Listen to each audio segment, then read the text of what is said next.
ہوا تھا. تو یہاں سب کچھ مل جائے تو زوال ہے، چند سال گزرنے کے بعد زوال ہے. تو اب اللہ کہہ رہا میں تمہیں ایک اس سے اعلیٰ چیز بتاؤں، انبئکم بخیر من ذالکم، کیا ہے؟ للذین اتقوا عند ربہم جنات تجری من تحتها الانہار خالدین فیہا وازواج مطہرہ ورضوان من اللہ واللہ بصیر بالعباد. کہ اگر مجھ سے دوستی لگا لو نا، تقویٰ کیا ہے؟ اللہ سے دوستی لگانا. اور تقویٰ کوئی ایسی آسمانی مخلوق نہیں ہے یا ایسی کوئی مشکل صفت نہیں ہے جو پیدا عام سے عام مسلمان تقوی والا ہو سکتا. آگے آئیں گی، میں وہ بتا رہا ہوں. یا اللہ ہمارے گناہ معاف فرما، ہمیں جہنم سے نجات عطا فرما. اور تقوی والے کون ہوتے ہیں؟ جو صبر کرتے ہیں، جو سچ بولتے ہیں، جو عبادت کرتے ہیں، جو خرچ کرتے ہیں اور جو تہجد پڑھتے ہیں. لو یہ 4-5 باتیں ہیں، یہ کر لو تو آپ تقوی والے ہو. تو اس پر ملنے والا کیا ہے؟ جنات تجری من تحتها الانہار. انسان جب سے پیدا ہوا ہے اور جب سے پروان چڑھ رہا ہے اور نسل در نسل آئیڈیل لائف کی تلاش میں.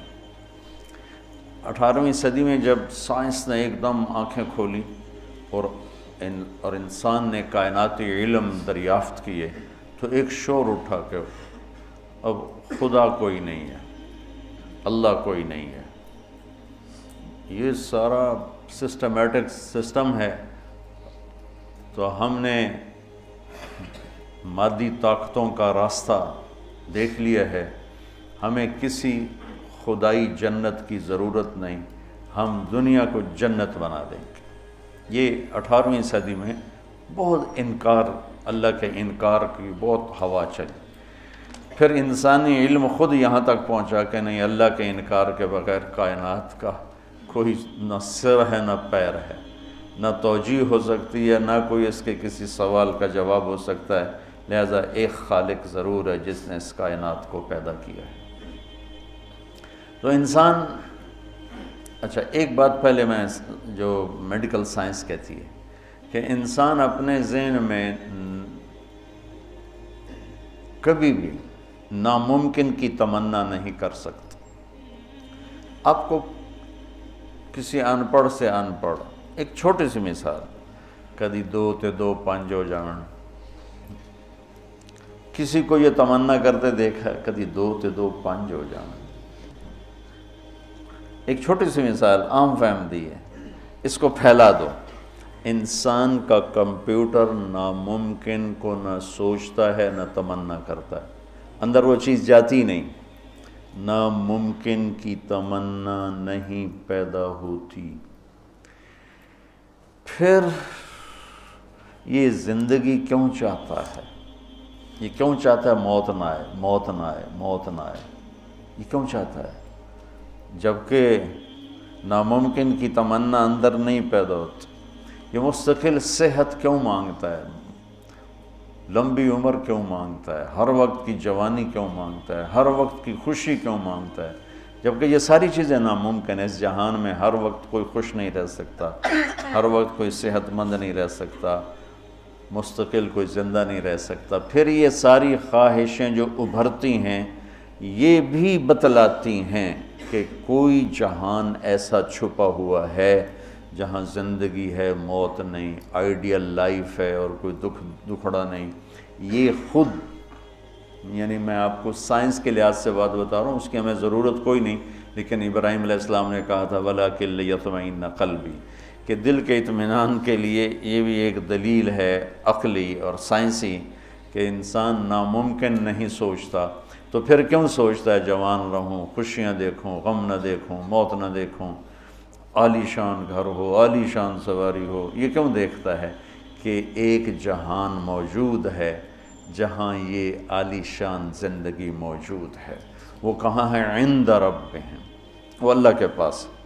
جنت کہاں ہے؟ 7ویں آسمان اس کی بیس ہے، 7واں آسمان.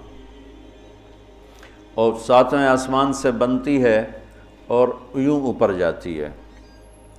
تو ایسا نہیں کہ وہ بلڈنگ اوپر جاتے جاتے جاتے عرش سے مل گئی، وہ بیچ میں سپیسز ہیں. یہ ایک جنت ہے، پھر ایک یہ ہے، ایک یہ ہے، ایک یہ ہے، ایک یہ ہے۔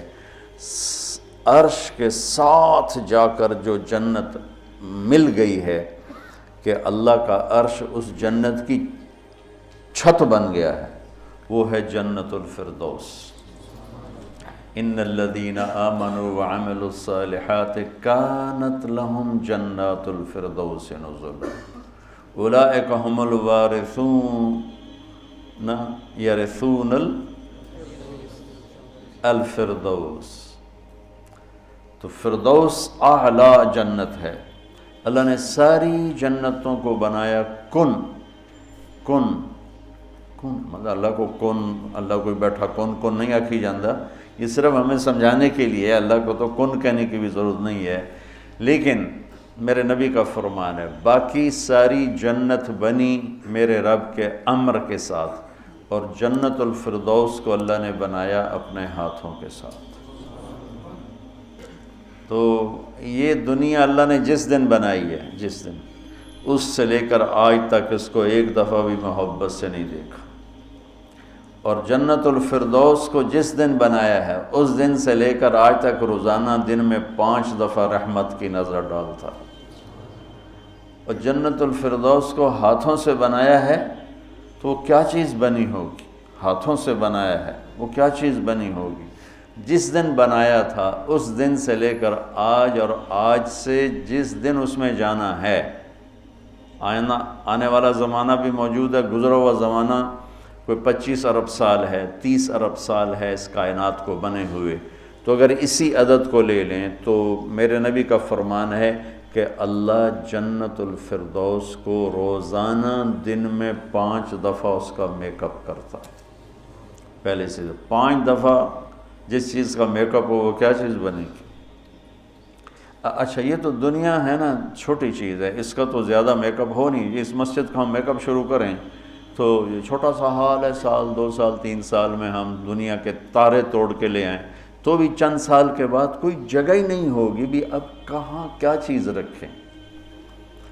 میں اس پہ حیران ہوتا ہوں، ایک لڑکی دلہن بن رہی ہے نا، تو وہ پارلر پہ اسے 1 گھنٹہ 2 3 4 5 6 7 8 لگا دو، اس کے بعد وہ کیا کریں گے؟ منہ ایڈا سارا، تو اب اس کے اوپر پورا ڈبہ تو نہیں ڈال دیں گے پاؤڈر کا، یا ساری سرخی اس کے منہ پہ مل دیں گے، تو وہ تو بھوتنی بن جائے گی بجائے دلہن میں۔ تو ایک لڑکی ہے، ایک لڑکا ہے، ایک گھر ہے، اس کی ڈیزائننگ ہے، اس کا میک اپ ہے، کسی کو چند گھنٹے لگیں گے، کسی کو چند سال لگیں گے، اور پھر ختم، کہ بس اس سے زیادہ نہیں ہو سکتا ہے۔ لیکن میں جب بھی سوچتا ہوں میں گم ہو جاتا ہوں، حیرت میں گم ہو جاتا ہوں کہ اللہ نے جنت الفردوس کی ہر چیز، تم نوجوان بیٹھو، حور ہی کہہ دیتا ہوں، جنت کی حور کو اللہ نے پیدا کیا امر کن، باقی جنتیں، اور جنت الفردوس کی حور کو پیدا کیا اپنے ہاتھوں سے پیدا کیا۔ تو کن اور حادثے کا کتنا فرق ہے۔ پھر جس دن پیدا کیا تھا اس دن سے لے کر آج کتنے سال ہو چکے ہیں؟ 30 ارب سال سے روزانہ پہلے سے 5 گنا زیادہ اللہ اسے خوبصورت کر دیتا۔ تو کیا کرتا ہے؟ اور اس کے اندر میک اپ کو قبول کرنے کی کتنی کیپیسٹی ہے، کتنی طاقت ہے کہ وہ روزانہ پہلے سے 5 گنا زیادہ خوبصورت ہوئی جا رہی ہے۔ اس کی ایک چارپائی لے لو، ایک کرسی لے لو، ایک پتا لے لو، ایک تنکا لے لو، ایک مور لے لو، ایک کبوتر لے لو، ایک پانی کا دریا لے لو، شراب کا جام لے لو، سراہی لے لو، بستر لے لو، پردہ لے لو، پلنگ لے لو، گھوڑا لے لو، کوئی چیز جنت کی لے لو، ہرن لے لو، مور لے لو، کوئی چیز، ہر چیز کو اللہ پہلے سے 5 گنا زیادہ حسین۔ آج 5 دفعہ مکمل ہو گیا، کل آئے گا پھر 5 دفعہ پہلے سے زیادہ حسین۔ 30 ارب سال سے جس چیز کا میک اپ ہو رہا ہو، اور آئندہ زمانوں میں بھی اس کا ہونا ہی ہے، اور میک اپ کرنے والا بھی اللہ ہو، تو وہ کیا چیز بنے گی؟ کیا چیز ہو. اور دنیا کو جنت بنا بھی لو تو موت کا کیا کرو.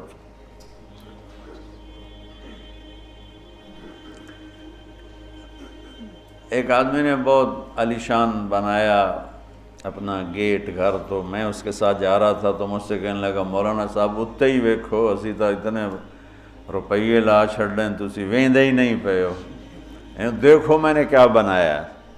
تو مجھ سے کہنے لگا مولانا صاحب اتنا ویکھو تو میں کتنے پیسے لائیں تے کی بنا دیتا ہے.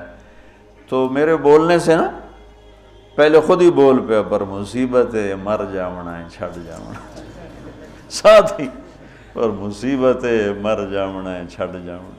میں کہا بھائی ہوں دس تو آپ ہی دس دیتا ہے، میں ویکھ کے کی کرنا. تو کیا علاج کریں. نوشیروان کے پوتے خسرو پرویز نے محل بنایا 11,000 پلر پر، 11,000 ستونوں پر محل بنایا اور 10 سال نہیں رہ سکا اس میں، اور وہ محل زیر و زبر ہو گیا. کیسر نے شکست دی اور محل کو آگ لگا دی.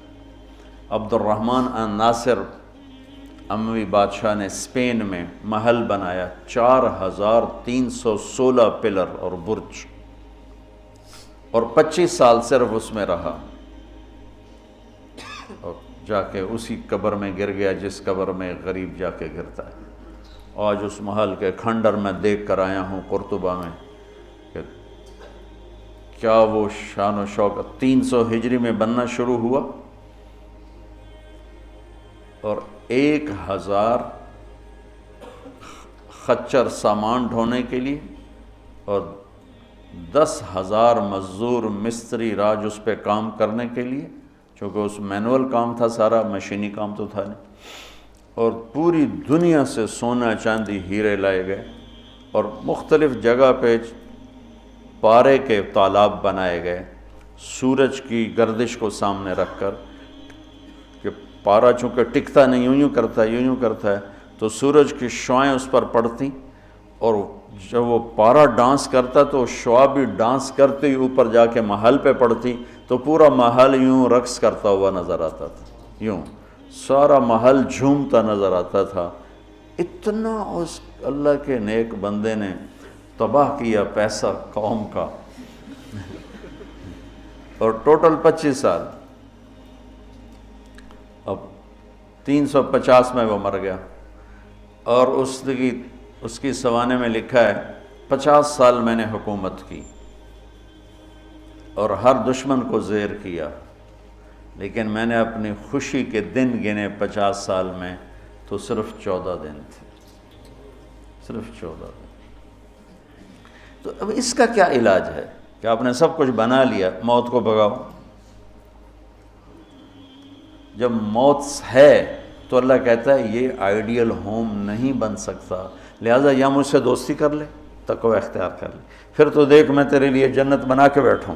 7ویں آسمان سے چلتی ہے اور پھر یہ درجات ہیں. 100 درجات تو صرف جنت الفردوس کے ہیں اور باقی پتہ نہیں کیا چیز. اچھا 7ویں آسمان پہ یہ اس کی 7واں آسمان اس کی بیس ہے، اور پھر 7ویں آسمان سے باہر نکل گئی. جیسے ہم وہ لوہا ڈال کے اور آگے شیڈ بنا دیتے ہیں، نیچے کوئی ٹیک نہیں ہوتی لیکن لوہے کے سریے ڈال کے شیڈ بنا دیتے ہیں. جنت کو اللہ تعالیٰ نے 7ویں آسمان سے یوں باہر نکالا ہے. کتنا باہر نکالا ہے وہ اللہ ہی بہتر جانتا ہے. پھر اس کو اوپر اٹھایا ہے اور اپنے عرش کو اس کی چھت بنایا ہے. جنت الفردوس کے لیے اللہ کا عرش چھت ہے اس مسجد کی چھت کی طرح، اور باقی جنتوں کے لیے اللہ کا عرش چھت ہے آسمان کی طرح، آسمان کی طرح. تو اس میں ایک تنکا لکڑی یا گھاس، وہاں کا تنکا بھی سونے چاندی سے بنا ہوا ہے. یہاں کے درخت لکڑی کے، ایک کہنے لگا سونے چاندی سے پھل کیسے آئے گا؟ میں نے کہا لکڑ تو پھل کیوں آ جاتا؟ یہ کوئی ہے عقل میں آنے والی بات کہ لکڑی سے پھل نکل ہے؟ لیکن چونکہ ہم ہر وقت دیکھتے رہتے ہیں تو وہ ہمارا ذہن اسے قبول کر چکا ہے، ورنہ کوئی عقل کی بات ہے کہ لکڑی میں سے آم نکل آتا ہے. اور لکڑ میں سے انگور نکل آتا ہے، چھوٹی سی بیل میں سے اتنا بڑا تربوز نکل آتا ہے۔ یہ کیا چکر ہے؟ زمین پر پڑے پڑے پڑے پڑے پڑے اتنا ہو جاتا ہے۔ وہ کہتے ہیں کوئی فلسفی جا رہا تھا تو اس نے دیکھا اتنا بڑا تربوز زمین پہ پڑا ہوا اور آم لگے ہوئے درخت پر، تو کہنے لگا ایک ہی گل ہوئی، چھوٹے چھوٹے اتنے لا دیتے ہیں وڈے نو ہیٹھاں پاتا ہے۔ تو ابھی اسی سوچ میں تھا تو ایک کام ٹوٹ کے اس کی ٹنڈ پہ لگا، کہنے لگا سمجھ آ گئی یہ میرے اتنے ہندوانا ڈاندا تو میرا کی حال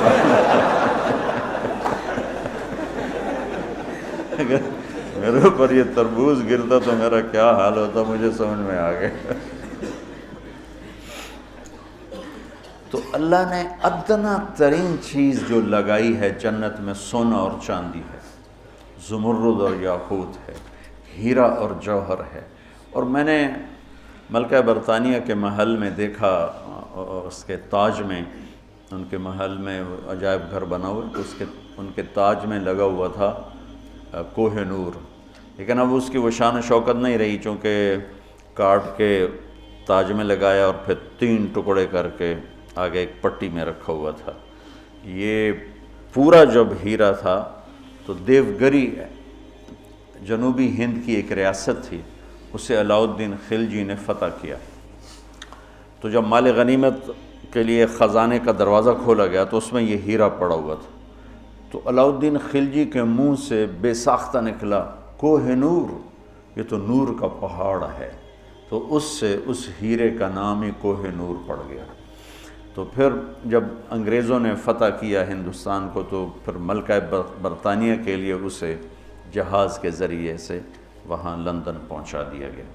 یہ دنیا کا سب سے بڑا ہیرا تھا، ہو سکتا ہے اب اس سے بڑے ہوں، لیکن جنت کے کسی بھی لباس میں، تاج میں، گلاس میں، سراہی میں، میز پر، کرسی پر، بستر پر، مسیری پر، پلنگ پر، دروازے پر، کھڑکی پر جو موتی ہیرے جڑے ہوئے ہوں گے، اس میں سب سے چھوٹا موتی یا ہیرا یا نیلم یا زمرد یا پکھراج، جو بھی تم نام لے لو، جو آج دنیا میں قیمتی پتھر پائے جاتے ہیں، اس کو لا کر یہاں ٹیبل پر رکھ دو، وہ اتنا سارا ہو تو میرے رب کی قسم یہاں سے آسمان تک روشنی پھیل جائے گی اور خوشبو پھیل جائے گی، خوشبو پھیل جائے گی۔ تو اللہ تعالیٰ کہہ رہا ہے تم مجھ سے صلح تو کرو، مجھ سے یاری لگاؤ، تو میں نے آئیڈیل ہوم تمہارے لیے بنایا ہوا ہے۔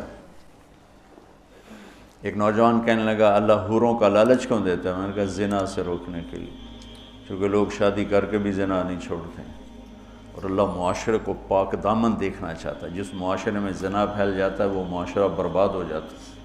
تو اللہ چاہتا ہے کہ ہر مرد عورت پاک دامن زندگی گزارے، اس لیے نے نکاح کا راستہ رکھا، اور پھر مرد کی شہوت کو روکنے کے لیے وعدہ کیا تو یہاں صبر کر، حلال کام کر، تو آجا میرے پاس، میں نے تیرے لیے تیری اس خواہش کا سامان تیار کر کے رکھا ہوا ہے کہ یہاں کا مادہ مٹی ہے، وہاں کا مادہ مشک و عنبر ہے، وہاں کی گھاس زعفران کی ہے، یہاں زعفران اتنا سا ملتا ہے اور لاکھوں روپے کا کلو ملتا ہے، اور وہاں پوری میدان میں جو گھاس ہے وہ زعفرانی ہے، اور گھر کی ایک اینٹ موتی کی ہے، ایک اینٹ زمرد کی ہے، ایک یاقوت کی ہے، ایک زمرد کی ہے، ایک سونے کی ہے، ایک چاندی کی ہے، بیچ میں مشک کا گارا ہے اور زعفران کی گھاس ہے، اور اللہ کا عرش اس کی چھت بنایا گیا ہے، اور وہ اندر بیٹھو تو باہر نظر آتا ہے، باہر بیٹھو تو اندر نظر آتا ہے۔ میں نے جو ایک دفعہ جنت کا محل دیکھا خواب میں، تو یہ اس کی میں نے صفت جو پڑی تھی وہ میں نے آنکھوں سے دیکھی کہ میں اس کے اندر چل رہا تھا، مجھے باہر بھی نظر آ رہا تھا اور اوپر بھی نظر آ رہا تھا اور دائیں بائیں بھی نظر آ رہا تھا، حالانکہ میں ایک گیلری میں چل رہا تھا، اور اس کا جو فرش تھا مجھے لگتا تھا ہر فرش کی ٹائل کے نیچے سورج نکلا ہوا ہے، اس طرح اس میں سے روشنیاں نکل رہی تھیں، روشنیاں نکل رہی تھیں۔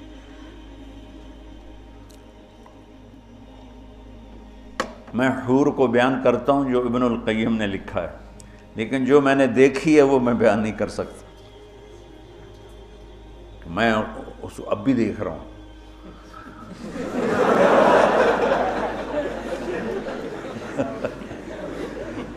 میرے رب کی قسم میں کیسے بتاؤں کہ وہ کیا حسن، کیسے بتاؤں؟ یقین مانو میں کتنا جنت کو بولتا ہوں، اور میں جنت کے حوروں کو بولتا ہوں جو لکھا ہوا ہے، لیکن جو اللہ نے مجھے دکھایا وہ میرے پاس نہ لفظ ہے، اس کی مسکراہٹ ہوئے ہوئے ہوئے ہوئے، اگر وہ دنیا میں ہوتی تو میں تو ویسے مری فوت ہی ہو جاتا۔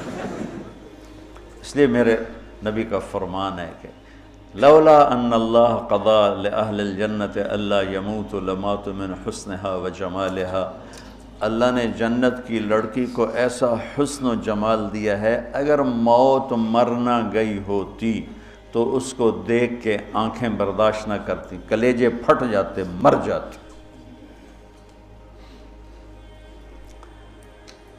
تو یہاں کی عورتوں کے لیے بھی بشارت ہے کہ ایمان والی نیک صالح پاک دامن عورت جنت کی اس حور سے 70,000 گنا زیادہ خوبصورت ہوگی۔ 70,000 گنا کا مطلب ہوتا ہے لا محدود۔ ایک دفعہ حضرت ام سلمہ نے پوچھا یا رسول اللہ، نساء الدنیا افضل ام نساء الجنہ؟ دنیا کی عورتیں افضل ہیں یا جنت کی عورتیں؟ آپ نے فرمایا بل نساء الدنیا۔ ام سلمہ دنیا کی عورت؟ تو انہوں نے کہا یا رسول اللہ وہ کیسے؟ یعنی ہم تو مٹی سے بنی ہیں اور گندگیوں میں بھری ہیں، اور وہ تو مشک عنبر زعفران کافور سے بنی ہیں، پاک پاکیزہ ہیں۔ تو آپ نے فرمایا ام سلمہ بصلاتہن وصیامہن وعبادتہن للہ عز وجل۔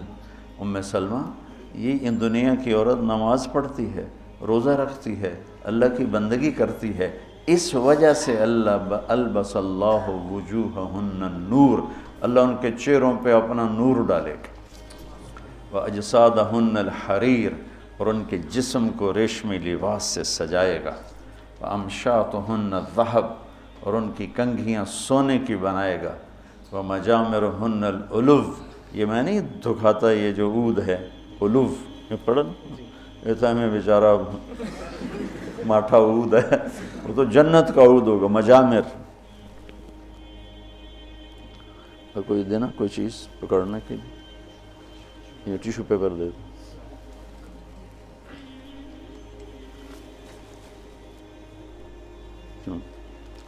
اس کو کہتے ہیں مجمار۔ مجمار کا اردو میں لفظ دھونی دینے کی چیز ہے، اس میں مجامر جمع ہے مجمار، کہ اس طرح ان کے سامنے ہوں گے اور اس میں عود جل رہا ہوگا اور اس کی خوشبو پھیل رہی ہوگی۔ یہ دنیا کی عود ہے، ساری مسجد میں خوشبو آتی کہ نہیں آتی؟ ماٹھی سی چیز ہے، تو وہ کیا چیز ہوگی؟ وہ خوشبو ایک بہت بڑی یعنی فریش کرنے والی ایک نعمت اللہ نے بنائی ہے، کہ دماغ کی غذا ہے خوشبو، آنکھوں کی غذا ہے سبزہ، اور دماغ کی غذا ہے خوشبو۔ اللہ تعالیٰ نے اس کو خوشبوؤں سے بھر دیا ہے۔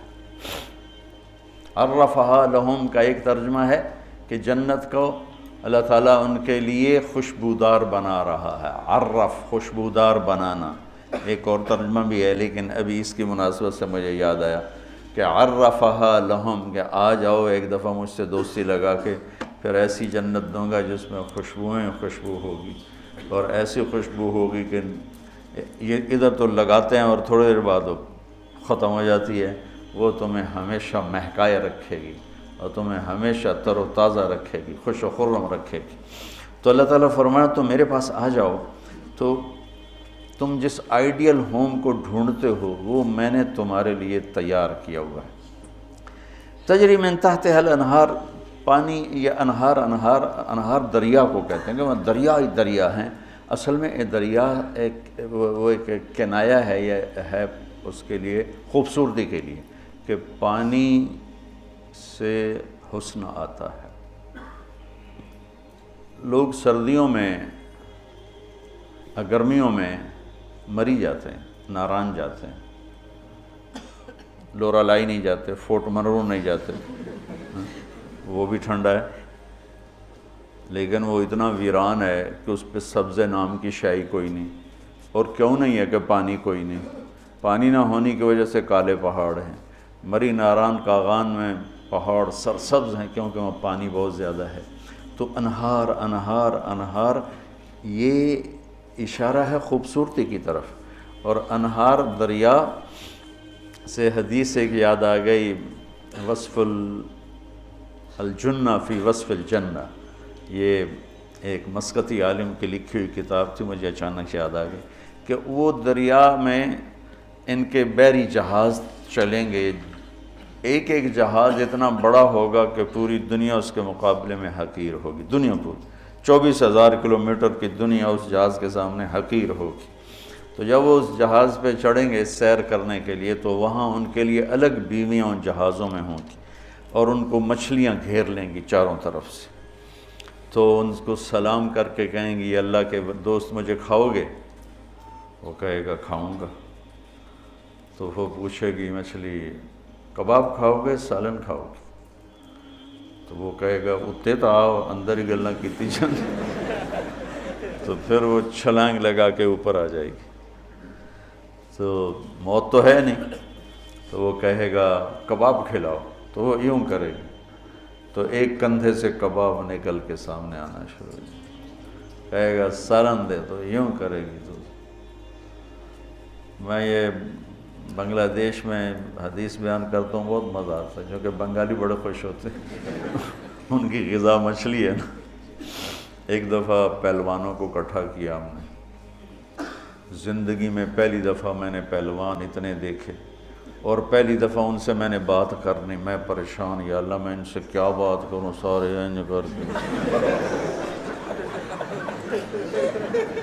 اڈی اڈی کنی، ایڈے ایڈے سر تے کان، کسی دا اینج کسی دا اینج کسی دا اینج.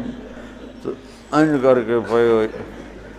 یا اللہ میں انہاں بلائی نو کی گل کراں، انہاں دی کھوپڑیاں کتوں گل جاؤں. کبھی زندگی میں پہلوانوں سے بات نہیں کی. تو بڑا پریشان بڑا پریشان. ظہر کی نماز کے بعد بیان تھا، مونی روڈ وہ پہلوانوں کا اکھاڑا ہوتا تھا. خیر نماز ظہر کی ہو رہی تھی تو نماز کے دوران اللہ نے نا میری راہبری فرمائی. مجھے ایک حدیث یاد آ گئی.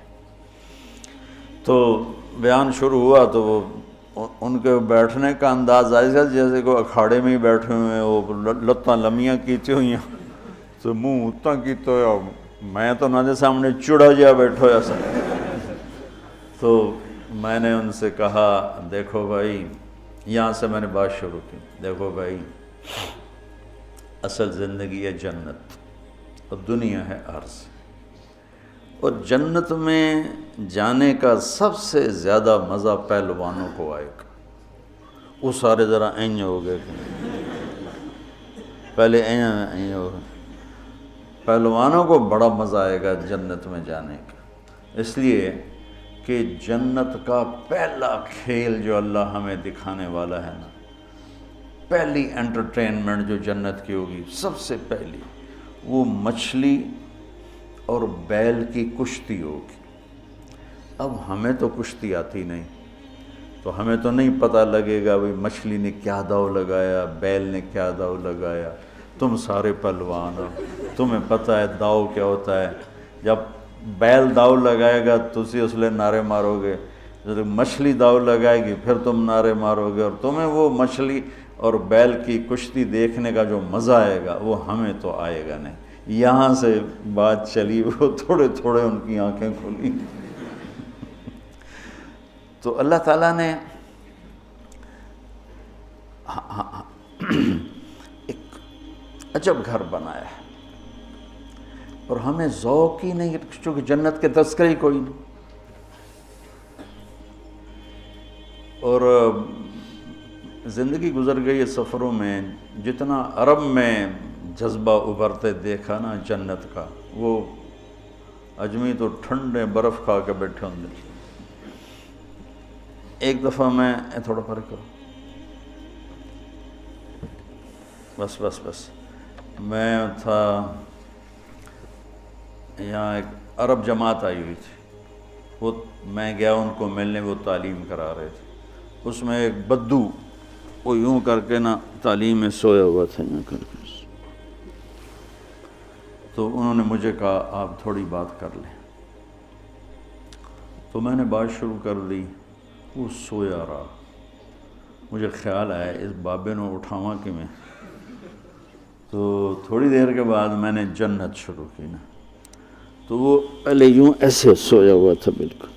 جب جنت شروع ہوئی تو اس نے مجھے یوں دیکھا, یوں ایک آنکھ سے دیکھا, ایک آنکھ, اور کافی دیر ایسے دیکھتا رہا. پھر یوں ہوا, پھر یوں ہوا, وہ پھر ایک دم جمپ لگایا. اور میں نے عیناک کھولی نا کہ عیناک کیا چیز ہے, تو پھر جمپ لگا کے ناچنا شروع ہو گیا. حور حور حور حور.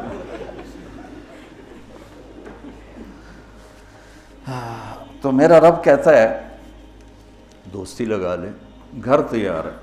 یہاں سونے چاندی کا گھر بھی چھوڑ کے ہی تو جاؤ گے نا, اور وہاں وہ گھر بنایا ہے جسے چھوڑو گے نہیں, ہمیشہ رہو.